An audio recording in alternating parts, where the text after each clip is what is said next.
Hey guys, welcome back to The Readers. I hope you are having an amazing day. Let's get right into the stories. The first one is Pro Revenge Story. It's been 2 years and I can finally post about this. This is juicy, so get ready. Background information. We live in an old and grand manor that has been divided into 3 attached houses. The houses were built around 1870 near 5 massive giant sequoias which were planted in 1820. In the UK, giant sequoias are incredibly rare, and the 2 in our garden increased our house value by about £60,000. Until recently, we had wonderful neighbors on both sides, a young couple and a retired couple. The story? Sadly, our elderly neighbors passed away, and their daughter Alara and her family moved in. Alara was immediately difficult to deal with. We had been sharing chickens with her parents, and she agreed to continue the arrangement. However, she would constantly forget to secure them at night. "I'm so sorry, I just got busy with the kids," she'd say every time, forcing us to check on them ourselves each evening. One night, her children deliberately opened our duck pen. "We just wanted to play with them," they claimed afterward, but it led to a devastating massacre. Soon after, the same thing happened to the chickens. About 2 years ago, during a storm, one of Alara's sequoias fell and died. They were devastated, understandably, but that's when the jealousy began festering. "It's not fair that you still have 2 perfect trees," she'd complain regularly. "Your sequoia is blocking all our sunlight." It wasn't, but she kept making these comments. Sometimes she'd add thinly veiled threats. "Well, maybe the next storm will take care of your tree too, or perhaps we should just cut it down ourselves." We returned from our holiday in France to find a massive 6-meter stump where our majestic tree had stood. The 100-foot sequoia had vanished in just 2 weeks. 2 ancient British oak trees were crushed in the process. My mother and sisters were in tears, while my father was absolutely livid. "What happened to our tree?" my father demanded. Alara just shrugged. "There was a storm while you were away. We had to remove it for safety reasons." We had no proof she was responsible. Though we had a security camera at the front, the back garden was accessible through several fields. Then, amazingly, she had the nerve to send us an £8,000 bill for property damage and tree removal costs. The wood alone would have been worth a fortune. We were losing hope until my father came sprinting into the house 2 weeks later, waving his phone. "You won't believe what I found!" The wildlife camera we'd installed months ago had captured everything. We immediately contacted our lawyer. The tree surgeon we consulted was shocked. This was an original specimen brought to the UK in 1820, along with the ones at Elveston Castle Country Park, he explained. Of the original 218 in the UK, only 60 remain now. He recommended an engineering inspection due to potential foundation issues from rotting roots. The engineer's report confirmed our fears. The entire foundation needed reconstruction. The court case was comprehensive. We sued for property damage, trespassing, and various other violations. The replacement cost for a 200-year-old sequoia, practically impossible to find, was £250,000. Foundation repairs came to £200,000, and the 2 destroyed oaks were valued at £25,000. With additional claims, the total reached £500,000, $700,000. Ilara's family had to sell and move out. We've since paid off our mortgage, completed a beautiful loft and kitchen renovation, and transformed the house and garden. We planted a 60-year-old sequoia in the back, and had our kitchen counter and table crafted from the wood of our fallen tree. Our new neighbors are wonderful. We share chickens, ducks, and pygmy goats with them. Their children are delightful, and I earn good money babysitting them. "This is how neighbors should be," my father often says, watching our shared animals graze peacefully. The next one is an entitled people story. I inherited my grandfather's cabin in the mountains about 5 years ago. It's this beautiful rustic place nestled among pine trees with a view that'll take your breath away. My grandfather built it with his own hands back in the 70s, and it's been in our family ever since. When he passed, I was surprised he left it to me specifically, probably because I was the only one who'd regularly go up there with him to fish and hike. The cabin sits on about 3 acres of land, tucked away from the main road. It's not exactly remote. There's a small community of other cabins and year-round homes nearby, but it feels private when you're there. I live about 4 hours away in the city, so I can't visit as often as I'd like. Maybe once a month in summer, less in winter when the roads get dicey. Still, I treasure those weekends away from the noise and stress of city life. About 2 years ago, some of the year-round residents decided to form an HOA. I got a letter in the mail about it, but didn't think much of it since my property was pretty far from the main cluster of homes. The letter mentioned community improvements, road maintenance, that kind of thing. Nothing that seemed to directly affect my isolated cabin. I ignored it and went about my life until last spring when I drove up for the first visit of the season. As I turned onto the dirt road leading to my cabin, I noticed something strange. There were cars parked in my usual spot. Not just one, but 3 of them. I pulled up behind them, confused, and walked toward my cabin. What I found made my blood boil. There were about a dozen people on my property, lounging on my porch, using my outdoor fire pit, and walking around like they owned the place. A couple of kids were even fishing in the small pond my grandfather had dug on the property. "Excuse me," I called out, trying to keep my voice level. "This is private property." A middle-aged woman with a bob haircut approached me with a confused look. "Oh, are you visiting too? The community cabin is open to everyone now. The HOA declared it a neighborhood amenity since the owner hardly uses it." I blinked, trying to process what she'd just said. "I am the owner. This is my cabin. Who told you it was community property?" She looked genuinely surprised. "The HOA president, Julia Harmon. She told everyone at the last meeting that since this cabin sits empty most of the time, it was being converted to community use for all HOA members." I was stunned. I'd never agreed to join their HOA, let alone hand over my property for public use. "I need everyone to leave right now," I said firmly. "This is private property, and you're all trespassing." The woman started arguing, insisting that Julia had keys made for all the community members and that I must be mistaken. I had to show her my ID and property deed on my phone before she finally believed me. Even then, she acted like I was being unreasonable. "Well, Julia said it was fine," she huffed as she gathered her things. "You should talk to her before making a scene." Oh, I was definitely going to talk to Julia. After everyone finally left, I inspected my cabin. Someone had changed the locks, which explained how they got in. Inside, I found evidence that people had been using my place regularly. Food in the fridge that wasn't mine, unfamiliar bedding on the beds, even some personal items scattered around. It was like walking into some bizarre alternate reality where my private property had been commandeered without my knowledge. I called a locksmith immediately to change the locks, then started making calls to find out who this Julia person was and what gave her the right to declare my property community land. It didn't take long to track her down. Everyone in the small community knew Julia Harmon, the self-appointed HOA president who lived in the largest house at the entrance to the community. The next morning, I drove straight to Julia's house and knocked on her door. A woman in her 50s with perfectly styled hair and an expensive-looking cardigan opened it, her smile dropping when she saw me. "Can I help you?" she asked, not inviting me in. "I'm the owner of the cabin at 1425 Pine Ridge Road," I said. "I'd like to know why you've been telling people my private property is community land and handing out keys to strangers." Julia's expression hardened. "Oh, you must be the absentee owner. Well, we formed an HOA last year, and all properties within the community boundaries are subject to our bylaws. Since your cabin sits empty most of the time, the board voted to designate it as a community space." I couldn't believe what I was hearing. "I never joined your HOA. You can't just take someone's private property because they don't use it as often as you'd like." Julia crossed her arms. "Actually, membership is mandatory for all properties within the designated area. It's in the covenant, and our bylaws clearly state that underutilized properties can be repurposed for community benefit. Show me where I signed anything agreeing to this," I demanded. "You don't have to sign anything. When you purchased property in this area, you automatically agreed to abide by any future HOA regulations." I had to laugh at that.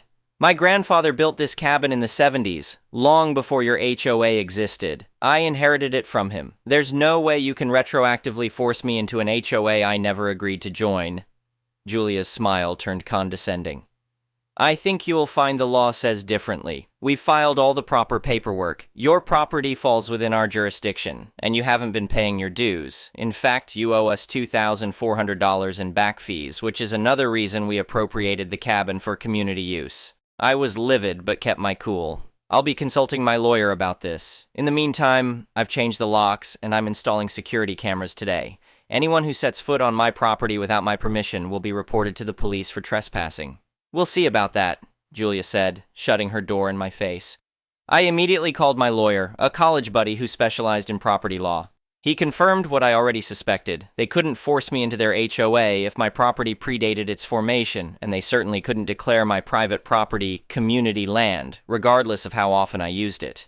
He advised me to gather evidence of the trespassing and property damage, then send a cease and desist letter to the HOA board. Over the next few days, I installed security cameras around the cabin and put up no trespassing signs along my property line. I took photos of the changed locks and the items left behind by trespassers. My lawyer sent a strongly worded cease and desist letter to Julia and the HOA board demanding they stop claiming my property was part of their association and compensate me for the lock changes and any damage. Their response came quickly, a letter stating that my property was indeed part of the HOA regardless of when it was built and that I was in violation of multiple bylaws. They demanded I remove my unauthorized security cameras and threatened to fine me $100 per day until I complied with their regulations. That's when I decided to get serious. My lawyer filed a lawsuit against the HOA and Julia personally for trespassing, conversion of property, and slander of title. We also requested an emergency injunction to prevent them from continuing to claim authority over my property while the case proceeded. The judge granted the injunction, which meant they had to stop telling people my cabin was community property and stop trying to enforce their rules on me. Julia was furious and started a smear campaign against me in the community, telling everyone I was a selfish city slicker who didn't care about the community's well-being. About a week later, my security cameras caught 3 people trying to enter my cabin with keys. I immediately called the sheriff's department and pressed charges for criminal trespassing. One of them turned out to be Julia's son, who admitted his mother had given him the key and told him the cabin was still available for community use despite the temporary legal misunderstanding. That admission was golden for my case. It proved Julia was willfully violating the injunction. The judge held her in contempt of court and ordered her to pay a $5,000 fine. During discovery for the lawsuit, we uncovered something even more disturbing. Julia had been charging people rental fees to use my cabin, $50 per day for HOA members and $100 for their guests. She'd pocketed over $10,000 in the past year, none of which went to the HOA accounts. She'd been running a rental business with my property and keeping all the money for herself. When this came to light, the other HOA board members were shocked. They claimed they thought I had actually agreed to let my cabin be used as a community space and had no idea Julia was charging people to use it. Several of them resigned from the board immediately. The case never made it to trial. Julia's lawyer advised her to settle after the evidence of her rental scheme came out. She agreed to pay me $25,000 in damages, plus my legal fees. The HOA had to publicly acknowledge that my property was not and had never been part of their association, and they had to send a notice to all residents stating that my cabin was private property and trespassing would result in criminal charges. Julia resigned as HOA president in disgrace when the other residents found out she'd been pocketing their money. She ended up selling her house and moving away a few months later, unable to face the neighbors she'd swindled. I used some of the settlement money to build a proper gate at the entrance to my property and upgrade my security system. I also had my lawyer file a document with the county recorder's office officially stating that my property was exempt from the HOA covenants, just to prevent any future misunderstandings. These days, I spend more time at the cabin than I used to. Something about having to fight for it made me appreciate it even more. The neighbors who remain have been respectful of my privacy, and a few have even stopped by, after calling first, to apologize for trespassing. It turns out most of them really did believe Julia when she said my cabin was community property. I learned an important lesson from all this. Never underestimate how far some people will go when they think they can get away with taking what isn't theirs, especially when they have a little bit of power. But I also learned that standing your ground and fighting back can shut down entitled behavior fast. Would I like to share this piece of paradise with others? Sure, with friends and family I invite. But nobody gets to declare my private property public just because I'm not there all the time. That's not how property rights work, and I'm glad I shut that nonsense down before it went any further. The next one is a malicious compliance story. This happened a long time ago, about 13 to 15 years ago. I had just started a job at a government agency where I was responsible for a big fleet of cars. My duties included driving the vehicles to various places like repair shops, tire companies, glass repair shops, and inspection centers. I also performed simple repairs myself, like replacing some light bulbs, not all.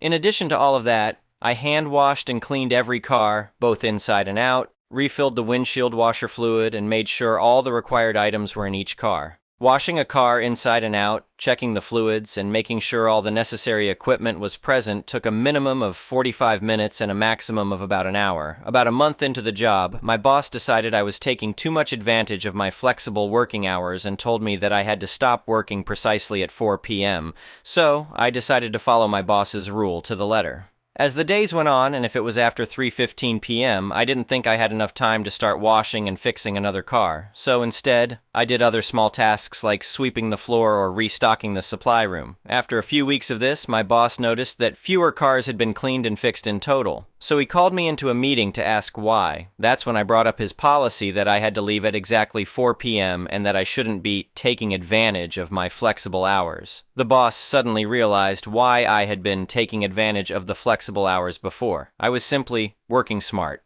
Some days I would go home a little earlier after a car was finished, and on other days I needed an extra 5 to 20 minutes to complete a car.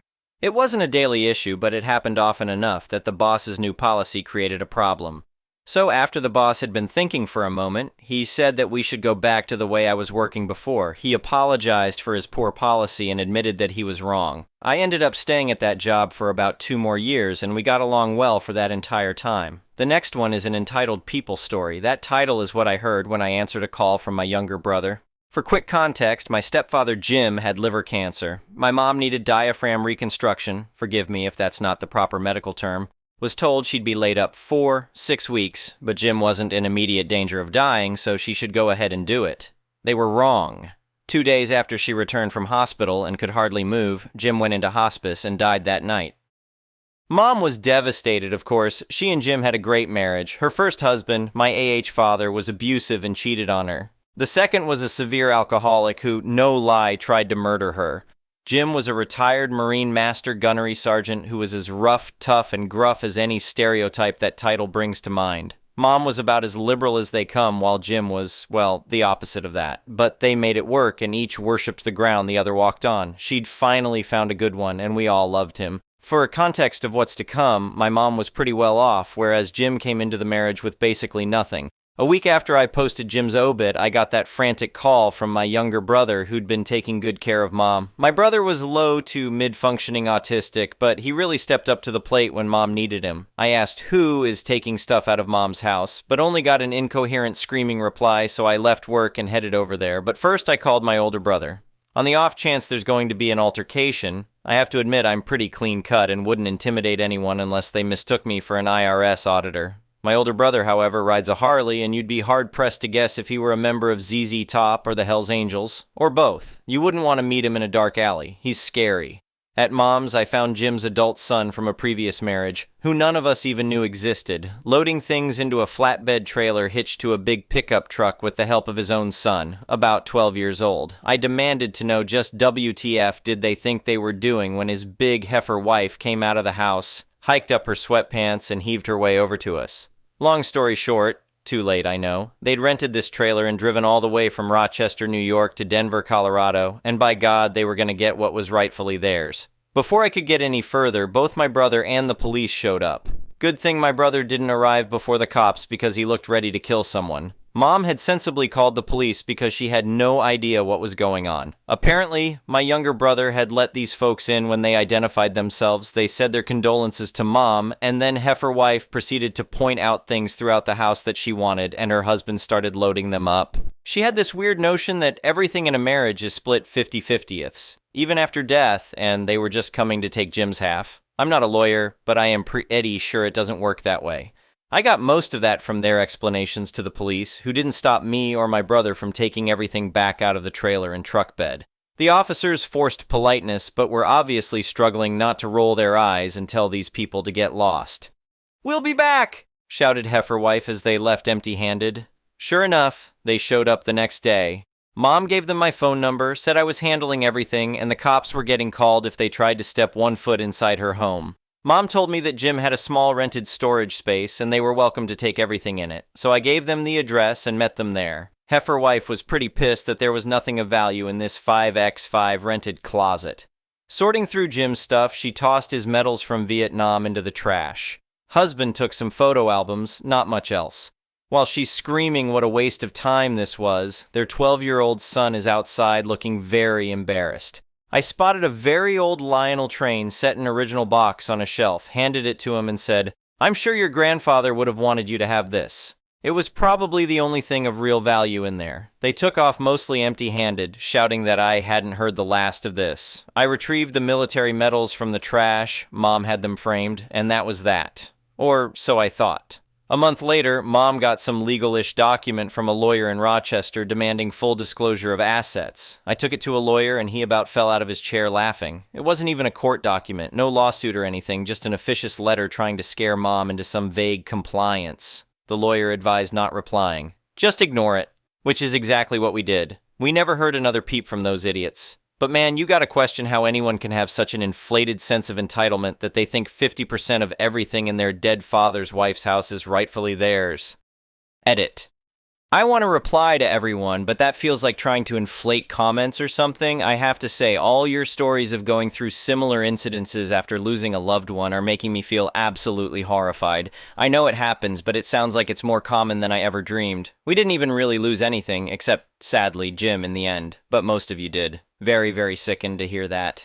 To clarify about none of us even knowing about the son, I should state that my brothers and I didn't know about him. My mother did, but she figured that was not her story to tell, so she never told us. Jim's son went full no contact years earlier and wouldn't even let Jim meet his grandson. I suspect that maybe Jim was Marine Sergeant Strict, and maybe that son didn't have the happiest childhood. That was not the Jim we knew, however. He was the last person you'd ever want to go NC with. Mom had the son's contact info and wrote to him when Jim was diagnosed with cancer, and his prognosis wasn't good. He never bothered to reply to her or get in touch with his father. She wrote to him again after Jim's death, which is how they knew to show up. Jim's only asset was an insurance policy, and the designated beneficiary was a trust for my older brother's young son and daughter. Even though Jim wasn't their biological grandfather, he was the only grandpa they ever knew. It's enough to help each with education or down payment on a home someday. They adored him, and my nephew dreams of joining the Marines one day to be just like Grandpa. The next one is an entitled parent story. I don't know if this goes here. I just needed to get it out. I confronted them today and I can't stop crying or shaking. I don't know why. I don't know what's wrong with me right now. I'm finally calming down a little to get this done. So I, 36 male, got into some trouble 15 years ago. I take all the responsibility for this, and even to this day I carry all the shame, guilt, and embarrassment for it. Also, this might come up. This is not cultural or religion. It's just shame to the family name. The situation when I was 19, my ID was stolen and being used in another state and created a situation where my driver's license was suspended nationwide. Somehow any and all notifications from the other state never made it to me. I started doing all the necessary things I needed to do to try and fix the problem. I, however, had a couple of tickets in my current state that I needed to pay but couldn't because I needed to pay my rent and keep my apartment. Also, at the time, my full-time job was having problems and was borderline shutting down, so to try and make ends meet, I was doing a lot of freelance work as well. Again, my fault. I knew the company was in trouble, but I was still holding out hope that things would get better. I was hoping that a couple more freelance jobs, and I would be able to finally pay the tickets. This was never the case, and the long story short of it, I was arrested and spent 2 weeks in jail. Not ideal, but I guess in the long run it worked out for the best by clearing the tickets in my home state. However, my family felt otherwise, and I was completely disowned because of this. I lost everything and everyone. The only reason I still had my apartment was because I had enough to cover the rent and the freelance work kept up. It took another 6 months, but I was finally able to get the other state to release my driver's license. I decided that since my family hated me, I didn't need them. So a year later, I changed my last name, phone number, and email. My social media is locked down so tight you would think I was hiding national security secrets. I was able to finish college and get settled into my career, and at this point, I'm happier than I have ever been. Enter current time, and 2 weeks ago, there was a knock on my door, and it was my mom and dad. Again, it had been 15 years, and I hadn't spoken to them not one word. The only thing I could get out of my mouth was, "How did you find me and what are you doing here?" My mom's response was $5,000 to a PI. Finally, a search of Facebook with just your first name found you and the PI confirmed it was you. I responded, "You didn't answer my second question. What are you doing here?" My mom again.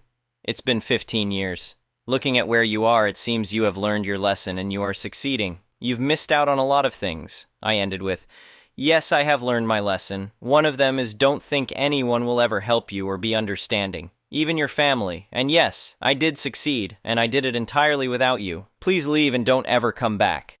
Shut the door in their face, locked it, checked the back door, and closed all the curtains. I'm guessing they hung around for another 15 minutes knocking, demanding to be let in. I went back to bed, turned the fan on high, and went back to sleep. I did some research, and I have missed out on a lot. I have nieces and nephews, brothers and sisters-in-laws, but the truth is, I don't know any of them, and I don't think I need to. I live a very quiet life. I can count on two hands how many friends I actually have. A friend said I may have taken it too far, that I should have given them a chance, and if I didn't like what they had to say, then I could have told them to go away. I was hoping that this was going to be the end of it, but not they have taken to stalking me. I'll be completely honest, they are harmless, but just a real pain in the ass, and also I have been ducking with them and having some fun with the help of a friend. He now calls them fleas and will check on me asking if I have fleas or not. It's kind of funny. If I say yes, then it's game on. The first night he came over and we walked downtown to a really expensive restaurant that I knew they were never going to go to. Another night we went to the porn store. That was the best one. This past week, the way my days off fell, I had a 5-day stretch, so I decided to go to the city for a few days. I'm walking distance to the Amtrak station and they followed me. I kept my AirPods in the whole time, and I know they were trying to talk to me, but I ignored them the entire time. People on the platform even were telling me that they were talking to me, and I said that I know, but I don't want to deal with them. The train came and I got on and left them to watch. I loved it. It got to the point I finally had to acknowledge them. They weren't going to go away, so we met at the park across from my apartment. I didn't hold anything back. I told them this was the one and only time I was going to talk to them. I took a page from the Matlock series and told them I was their judge. I was their jury. Thank you, Olympia Lawrence. I then told them that as far as I was concerned, they were guilty of anything and everything, and all I was doing was hearing what they had to say before I walked away from them.